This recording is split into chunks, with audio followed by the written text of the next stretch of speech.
Hi, if you or your children are suffering because of your relationship with your ex-partner, because it's stressed or strained, or maybe they're just not a nice person, this show is for you. Welcome to the High Conflict Co-Parenting Podcast with Brook Olson and Charlie Jewett. Enjoy another episode now. Hey, everybody. Welcome back to the High Conflict Co-Parenting Podcast, Episode 54 with Brook Olson and Charlie Jewett. Today we're titling this one, The Separation Divorce Process.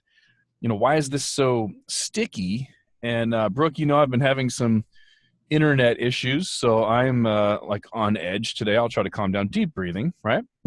We're talking before the podcast. It's just sensations. Right?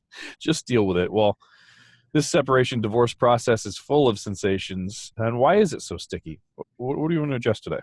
Well, what I really want to do is go down the sequencing, the divorce process. I mean, this is a well-known piece. It's a grief process, and it's normal for everybody.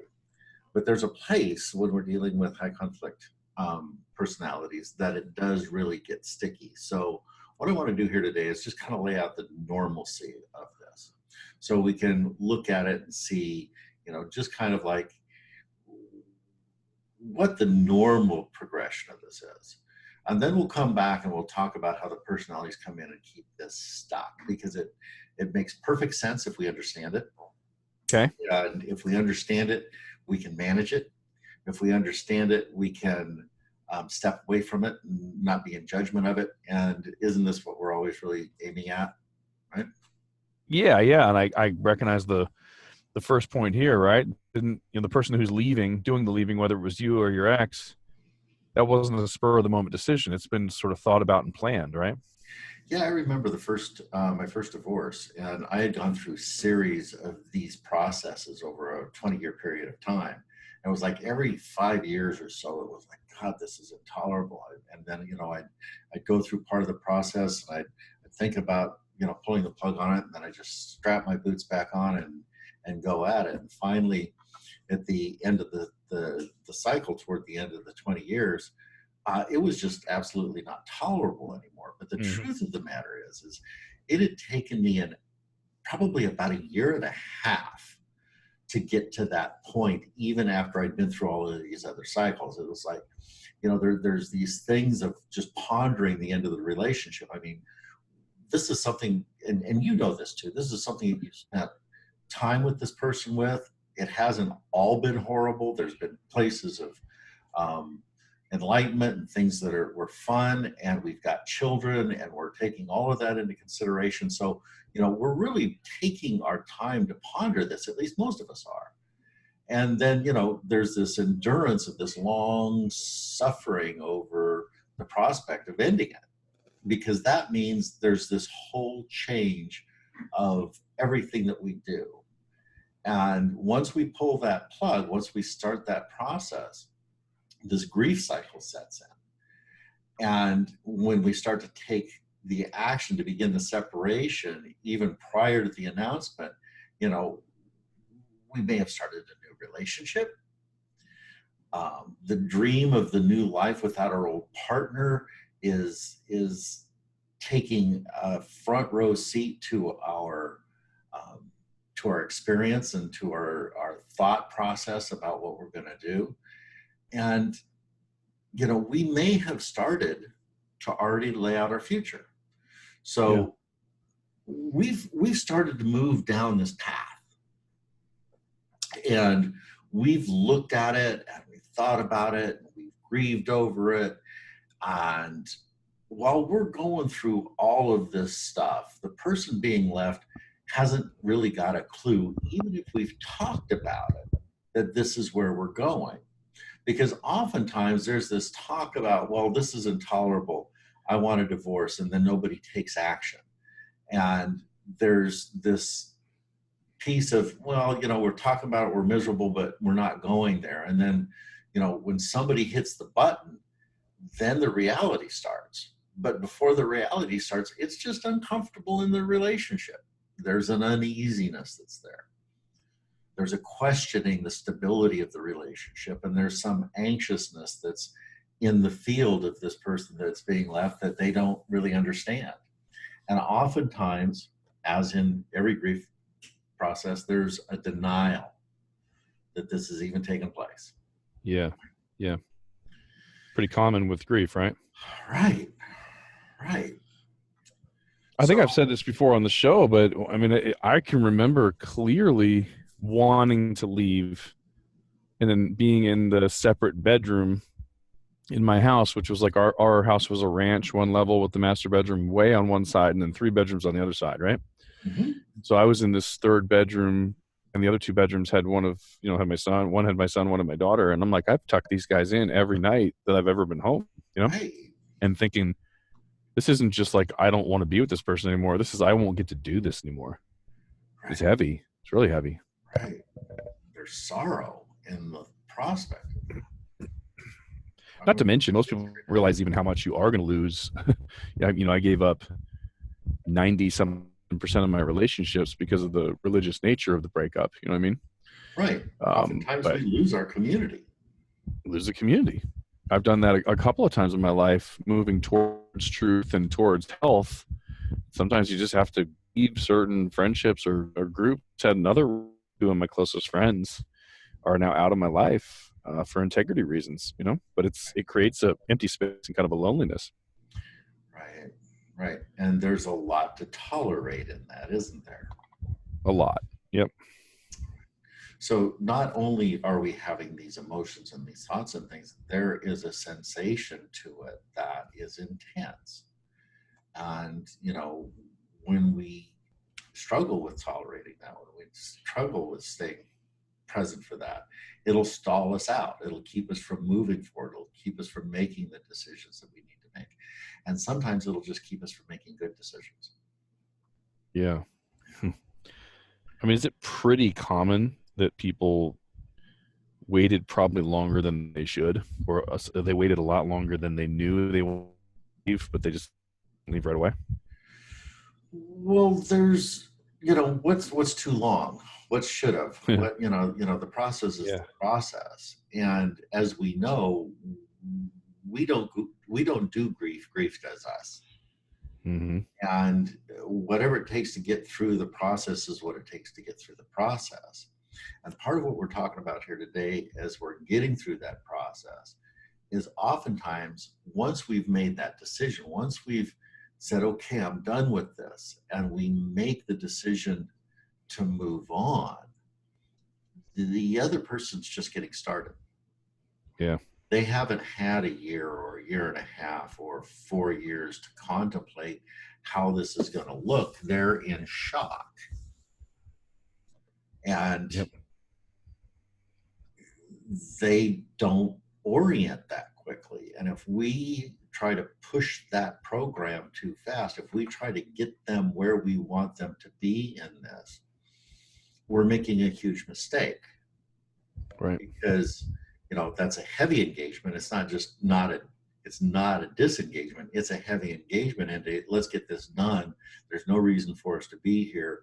We're just making each other miserable. Let's just move on and stop. And the other person is just not oriented at that yet. Mm-hmm. While this first person is in this experience of separation euphoria, the other person is just getting started. It's like they're just the holy but nolies. We don't know what tomorrow's even going to look like. And right. The person that's leaving, they may have, I remember for me, I was combing the neighborhood for months looking for where I wanted to live and to seeing what the rents were and the location of how I wanted to, be oriented, because my daughter was still in school and I had activities that I wanted to be involved in, and they revolved around the community. So, I'd already been doing this, and my ex, it's like, okay, let's sell the house, get out of here, go. And she's going, what? And the fact that she already had those propensities toward borderline behavior were only exacerbated by that shock and having to come into the next piece. Even though we had talked about divorce, even though we had even started the mediation process, there wasn't a reality that had set in until somebody filed the paperwork, right? Yeah. And then, all crap broke loose. Yeah. So, while the first person is, going through their second round of guilt, and there's some instability because they're orienting to being single, there may be a little bit of shame in that. The other person has to go through all of the stuff that this first person that's leaving started a year ago, a year and a half ago, whatever it was. Right. There's the shock and pain, the denial of the reality of the breakup, the separation distress, the anger, the loss of trust, the betrayal of being left, the bargaining for the relationship, acceptance, maybe. But when we're talking about high conflict personalities, we're talking about two major ones that we deal with here. And one is the narcissistic personality, and the other is the borderline personality. And we have to rotate back to what the core issues with each one of these are. And those core issues are abandonment for the borderline and shame for the narcissist, right? And when somebody rejects you, both of those things are being pinged. And with some of these personalities, they are comorbid. They exist simultaneously in the same person, right? So they're oftentimes dealing with the anxiety that goes along with both of these core pieces of shame and of abandonment. And this is where it gets sticky, because if we look at the grief process, right? In many cultures, they say it takes a year. It's a physiological piece, and it takes the physiology through it. Excuse me. Yep. And here we're just getting started, and we filed for the divorce. We're heading down the road, and if somebody gets stuck in this process, which they often do, sometimes around the anger stage or the bargaining stage of grief, or the denial stage, they stay there and they ruminate over this way past that normal sequencing. And it makes perfect sense if you align that with the personality type that that's going to take place. So again, for many people that go through this, I hear this every night in my classes. I hear this all the time with my clients. It's like, why can't they just move on? I just want this to stop. And it's not going to change. So what is it like to just sit in and tolerate the sensation of being stuck, right? Right. In perpetuity. I mean, we may be here as long as it takes our kids to become of age of majority and move out on their own. And how do we learn how to tolerate that stuckness of the other person, right? Right. Yeah, exactly. Well, it makes a lot of sense, right? I mean, if it's sort of, even if you've talked about it, if you're the one that's been doing all the research for a year or two and you're the one leaving, the other one really gets blindsided. And, I'm trying to think of an analogy, like a dangerous animal, if you surprise them and their natural instinct is to kind of attack, right? A person with borderline personality disorder or issues with shame and rejection or abandonment or whatever, when taken by surprise like that or handed really bad news or whatever, a fearful future, they probably don't react very well. No. And not only do they not react well, they stay in that victim place of just living that over and over and over in their mind. I mean, when we think about a victim perspective, right? This is being done to me. You did that to me, and they ruminate on being the victim, and that continues to keep them stuck. So this is the place where we've got to start to back up and unblend with them and what they're going through, but be able to see what the components are. Sometimes these people get into relationships, right? And we go, oh man, finally. But what we find oftentimes is when people walk out of a high conflict relationship, that they walk into another one. They walk into somebody that is similar to them in that. They'll walk into a relationship where their partner has a high conflict. So now we're fighting a battle on two fronts. And I know that you don't know anything about that. Not at all. I don't know what you're talking about. Right. And then, you know, the other parent is in the middle of this stuff, and they get in with a high conflict new partner, and it's like 2-on-1 because they've got somebody to negatively advocate for them. They've got a champion that's helping them drive that. You know, this person is horrible, and we have to squash him. And you know, this new partner becomes a new adversary. Right. Right. Yeah. And then we've got the piece that comes in around negative intimacy, and we've talked about this one in nauseam. That's that place, you know, with that borderline or that narcissistic personality where the fight is the connection. The fight is I still got you. The fight is you didn't go anywhere. Watch me torture you. Yeah. And they feed on it, right? Yeah. So, you know, they're using the conflict to stay in relationship. Right. Such a weird concept, but it's very, you can see it happening in reality. Right. Right. I mean, we all sort of know the other side, like kids wanting negative attention, right? Sort of like getting attention whatever way it takes. Yeah. Just any attention is good attention. Yeah. So these guys are kind of like children in that respect, right? Well, right. And we've talked about this a lot in terms of these personalities being adolescent. Mm-hmm. You know, this is oftentimes developmentally where they get stuck. This is why we see so much drama in the cycles. This is why we see so much victim. It's like they don't have the ability to self-reflect and see their own role in it. And as long as they're in that victim place, as long as they're reeling in that, they can't solve the problem. They can't move on. They can't see that their life comes to a screeching halt by the actions that they take by staying. Right. Gotcha. Right. Interesting.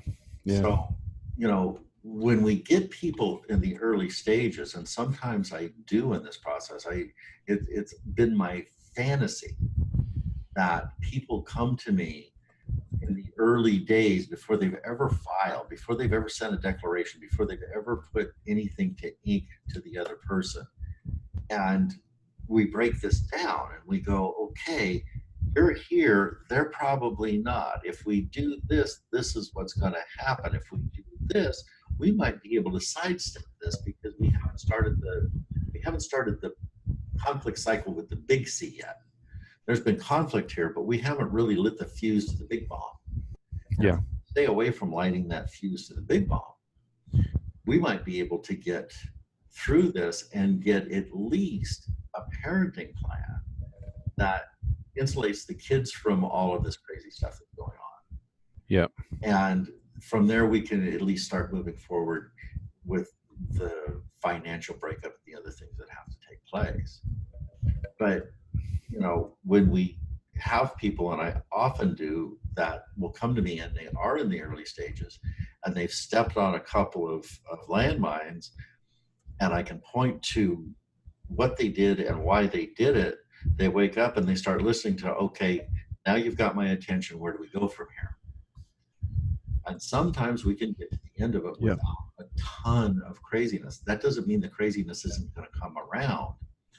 But you know as well as I do, that first set of parenting agreements, that first place where we can start to set the boundaries and the rhythm for the sharing of visitation and custody, gives us at least a toehold into traversing this.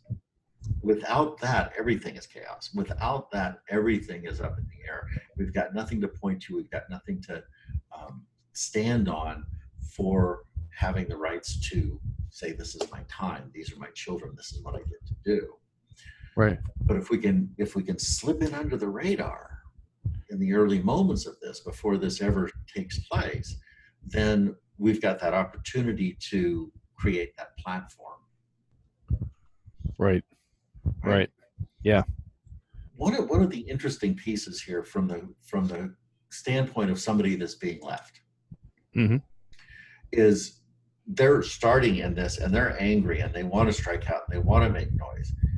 And oftentimes the person leaving, if they've got, like, let's say they've got a narcissistic tendency, they've got a narcissistic personality traits, most of the time they just want to get out of Dodge. They want to get on with their life. They've already set these things up and they just want to go.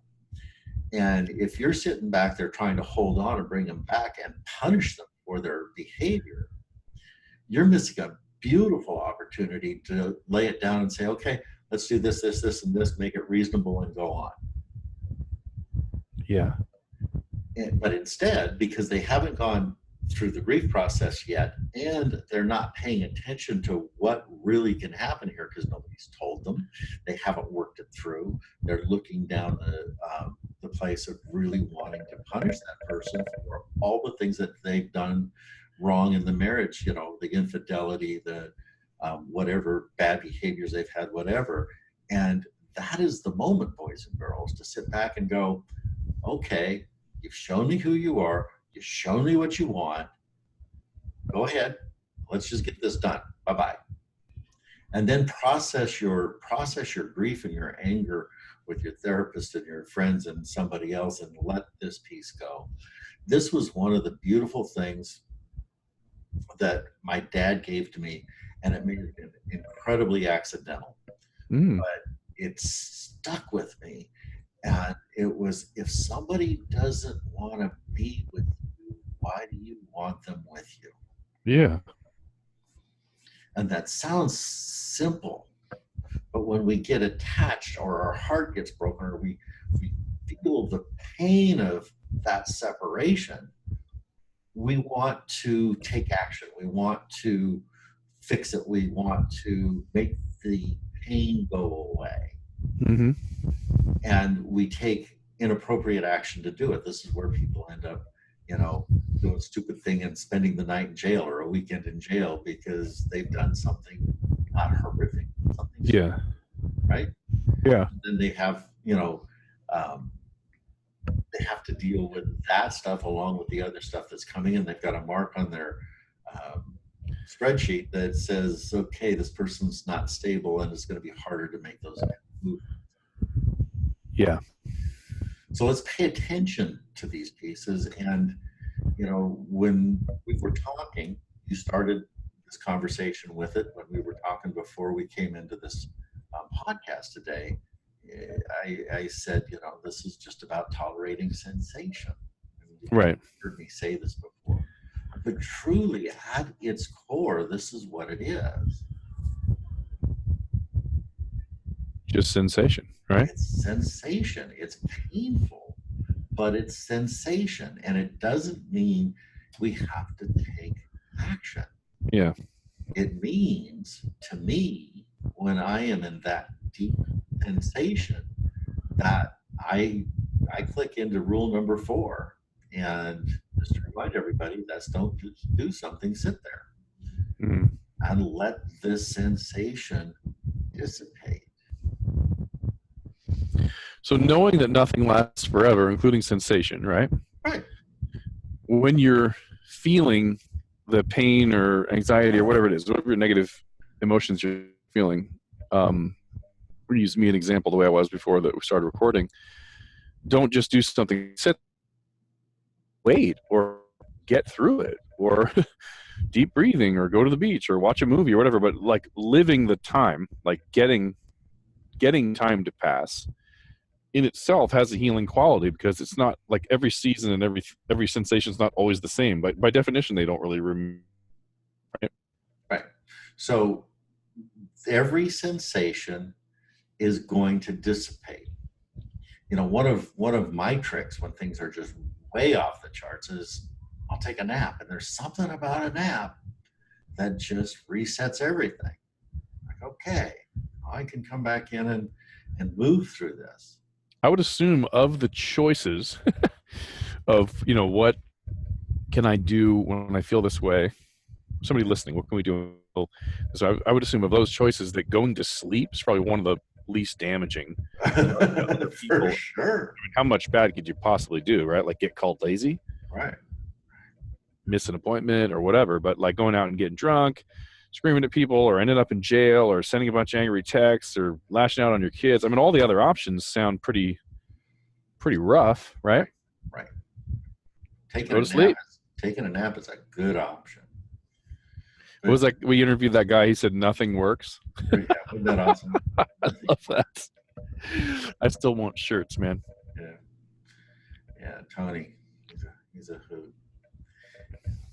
So again, we're talking about how do we break the cycle? How do we stop this rolling around in being stuck in this divorce or separation process? And it really is about being mindful. It's like, I'm here. This sucks. It doesn't feel good. I want out. And knowing that I am not that, I can witness that.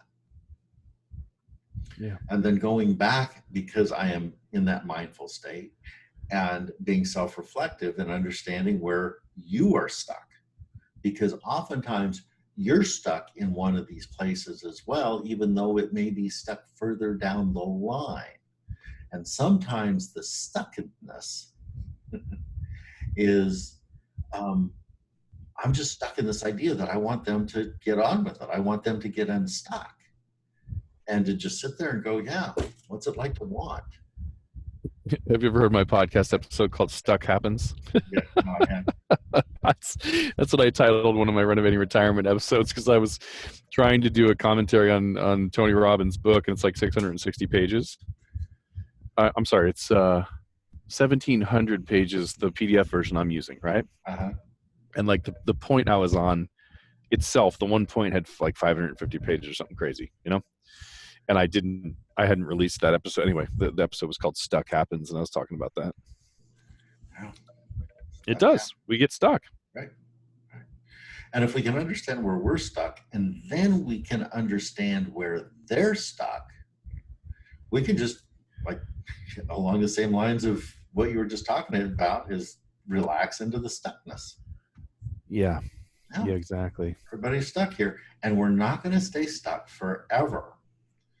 But when I take action in this, when I try to push this, it doesn't, it's almost back to the conversation about the flypaper effect. Where we touch that, we get wrapped up in it more. We cause more of the goo to get spread over everything. And then, we're all wrapped up in the flypaper again. Yeah. So that's back to, again, how we start to break this cycle. It all comes back to the 3 rules, right? Yeah. Interesting. So I hope that this has helped people get their sense around the process.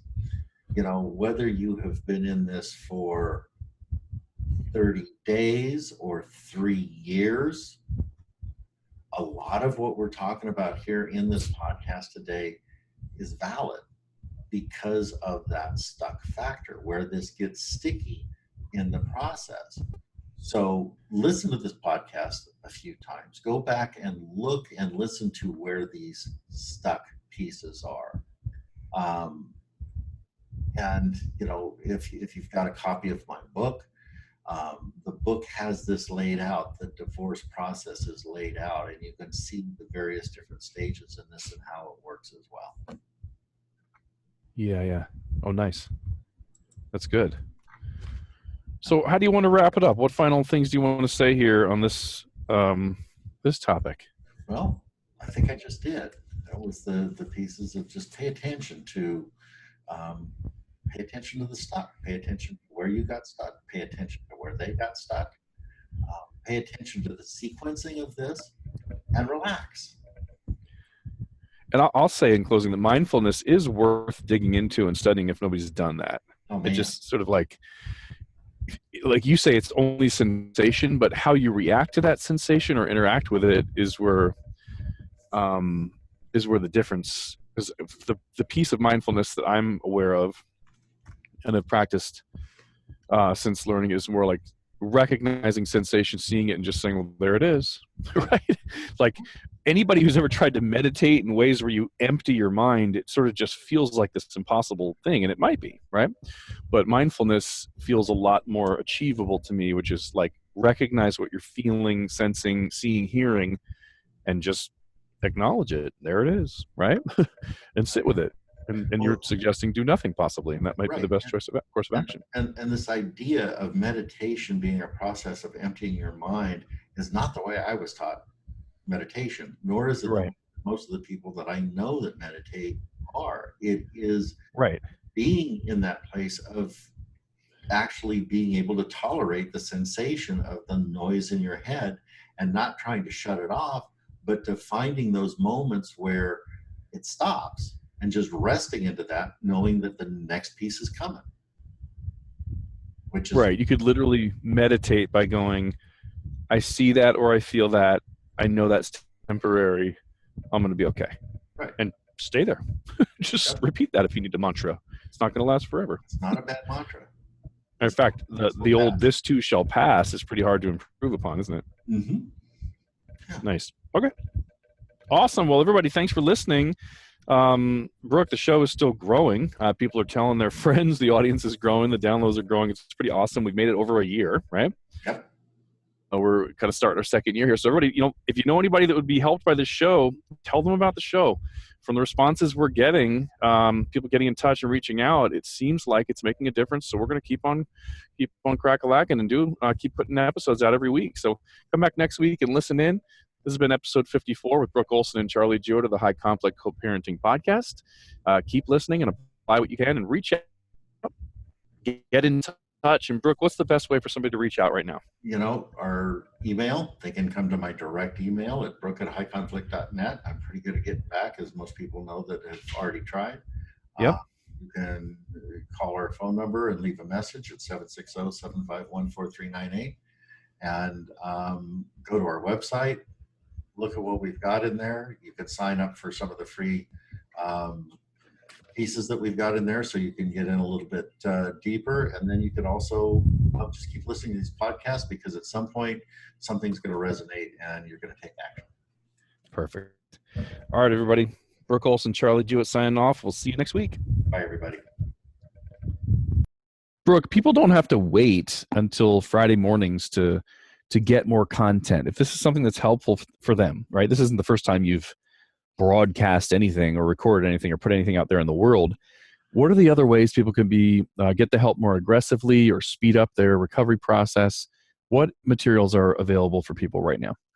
Well, I've written a book called The Black Hole of High Conflict, and it's available on Amazon and Kindle.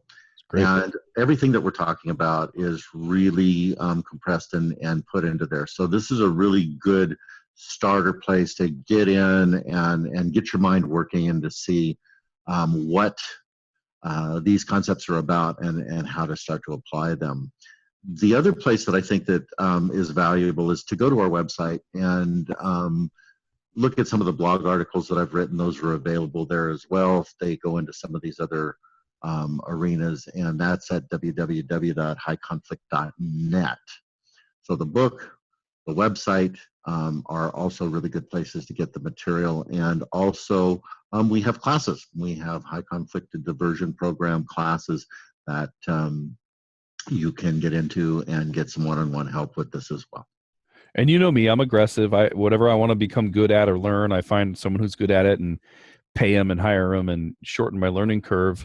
What if somebody just wants your help? Somebody says, Brook has this information. He's good at something I'm not good at yet, and I want to work with him. Do you have any type of coaching or consultations or anything like that? Absolutely, I do. I do one-on-one coaching for custody cases. I help people get ready for family court services. If you've got that in your community, I work with attorneys and clients to help them with managing and strategically setting them up to have more successful cases as well. And how do they reach out? You want them to just go to the website or email or phone, or what's the best way for them to reach out, raise their hand, and say, I need some help? They can email me. My direct email is brook@highconflict.net. That's BROOK at highconflict, HIGH, conflict.net. Perfect. That's everything everybody would need to get some help, right? Absolutely. Thank you, Brook.